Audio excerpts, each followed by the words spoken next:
Colombia के इलाके सेरेजोन में एक कोयले की खान है, जहां साइंटिस्ट और पेलियोंटोलॉजिस्ट जमीन की गहराई में खुदाई कर रहे थे।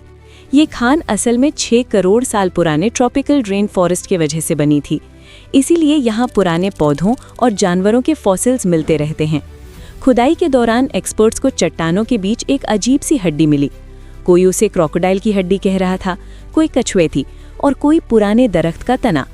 लेकिन ये हड्डी साइंस को उस दुनिया तक ले गई जहां अब तक का सबसे बड़ा सांप रहता था, टाइटानोबोआ।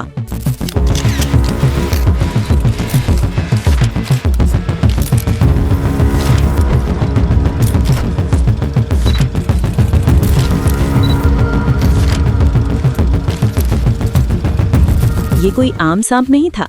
ये आज के ग्रीन एनाकोंडा से लगभग 10 गुना ज्यादा भारी और एक पैसेंजर बस से भी ज्यादा लंबा था। इतना भारी कि जमीन पर रेंगना इसके लिए मुश्किल था। तो सवाल ये था, ये रहता कहाँ था? इस कहानी की शुरुआत होती है 1994 में, जब एक लोकल जियोलॉजिस्ट हेनरी गार्सिया को सेरेजोन माइन में एक अजीब फॉसिल मिला। उस वक्त इसे सिर्फ एक बॉक्स में रख दिया गया। फिर 2002 में जियोलॉजिस्ट फैबियानी हेरेरा को भी वैसा ही फॉसिल मिला। असल मोड़ आया 2007 में, जब ये fossils Florida museum of natural history भेजे गए।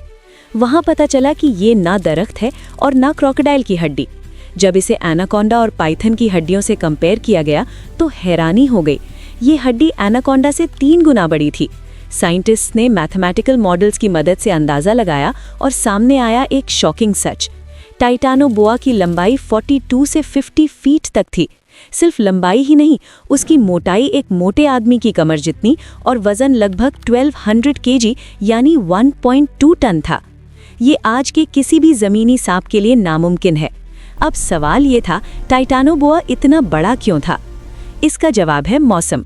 सांप ठंडे खून वाले होते हैं, यानी अपनी बॉडी हीट के लिए एनवायरनमेंट पे डिपेंड करते हैं। 6 करोड़ साल पहले कोलंबिया का टेम्परेचर लगभग 32 डिग्री सेल्सियस से ऊपर रहता था साल भर। इतनी गर्मी ने टाइटानोबोआ के मेटाबॉलिज्म को तेज रखा और उसे इतना बड़ा होने दिया। आज का अमेज़न जंगल भी टाइटानोबोआ के लिए शायद ठंडा पड़ जाए। इतने भारी जिस्म के साथ टाइटानोबोआ जमीन का शिकारी नहीं था।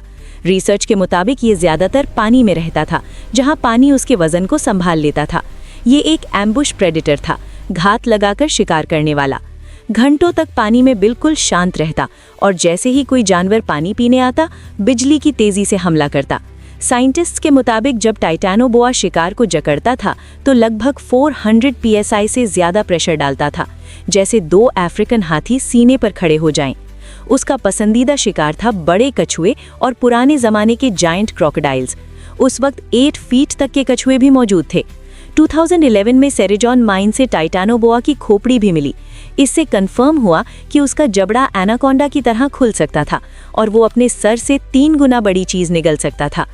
लेकिन आखिर इतना बड़ा बादशाह खत्म कैसे हुआ? जवाब सिंपल है, मौसम बदल गया। पैलियोसीन के बाद धरती ठंडी होने लगी। ठंड बढ़ने से टाइटानोबोआ का मेटाबॉलिज्म स्लो हो गया, ताकत कम होती गई, शिकार घट गया। सिर्फ कुछ डिग्रीज के टेम्परेचर चेंज ने दुनिया के सबसे बड़े सांप को तारीख का हिस्सा बना दिया। उम्मीद है हिस्ट्री विद सुमित की ये कहानी आपको पसंद आई होगी। वीडियो को लाइक और शेयर जरूर करें। मिलते हैं अगली वीडियो में एक और शानदार हिस्ट्री वीडियो के साथ।